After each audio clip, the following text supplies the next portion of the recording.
My name is Lauren McClain, and I'm just finishing up a minimally invasive surgery fellowship at the University of California, San Diego. I'll be presenting our abstract titled More Beads, More Peristaltic Reserve, Better Outcomes, Factors Predicting Postoperative Dysphagia After Magnetic Sphincter Augmentation.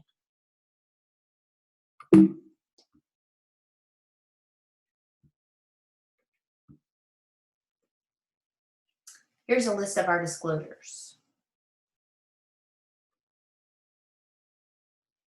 Magnetic sphincter augmentation offers a minimally invasive anti-reflux alternative to fundoplication. Dysphagia remains the most common complication of anti-reflux surgery. Incidence of dysphagia post-fundoplication is reduced by tailoring the wrap circumference based on preoperative motility studies and ensuring sufficient wrap laxity intraoperatively. However, little data exists on the tailoring of magnetic sphincter augmentation device sizing based on preoperative studies. We aim to establish predictors of postoperative dysphagia in magnetic sphincter augmentation by identifying motility thresholds and corollaries to wrap circumference by device sizing. Our preoperative workup for anti-reflux surgery includes an EGD, barium esophagram, Bravo pH study, or 24-hour impedance testing, and esophageal manometry. In patients who underwent high-resolution manometry, the peristaltic reserve can be assessed via a maneuver called multiple rapid swallows, or MRS. This is when the patient takes 5 rapid swallows prior to doing a full swallow, and this is recorded.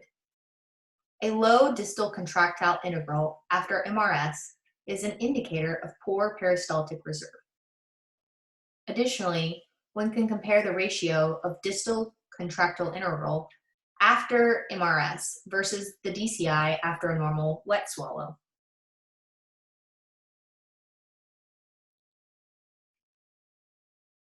We retrospectively reviewed a prospectively maintained database of patients undergoing magnetic sphincter augmentation at a single institution. We then collected demographic data, including age, sex, BMI, preoperative Demeester score, total acid exposure, the presence or absence of hiatal hernia and its size, and the presence of esophagitis on EGD. Perioperative data such as magnetic sphincter augmentation device sizing, as well as intraoperative time and length of stay were collected. Postoperative symptoms, including heartburn, chest pain, regurgitation, and dysphagia were also reported. Dilations and postoperative PPI use were also noted.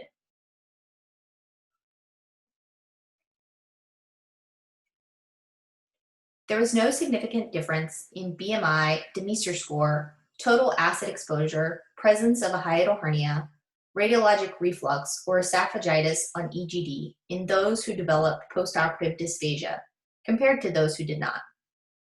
However, preoperative high-resolution manometry demonstrated a significantly shorter total lower esophageal sphincter length in patients experiencing postoperative dysphagia.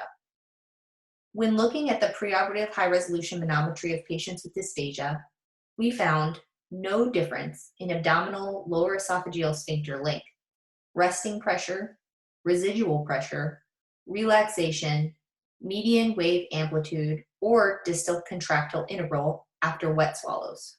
However, patients with postoperative dysphagia were found to have a significantly lower average distal contractile integral after multiple rapid swallows, as well as a significantly lower ratio of the DCI during wet swallows to the DCI after multiple rapid swallows. When reviewing our perioperative data, we noted that there was no difference in operative time, concurrent hiatal hernia repair, or length of stay. We did note that patients with dysphagia were more likely to have a smaller device size.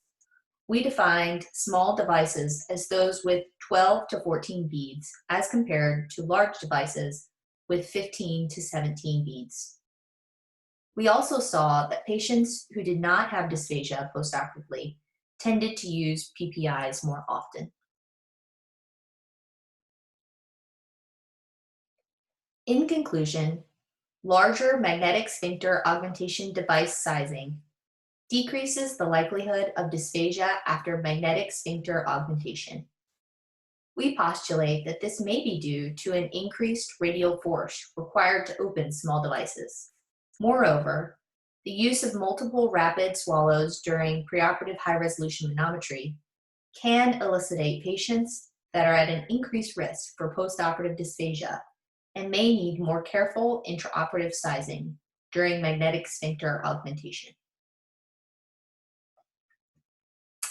Here are our references. Thank you very much.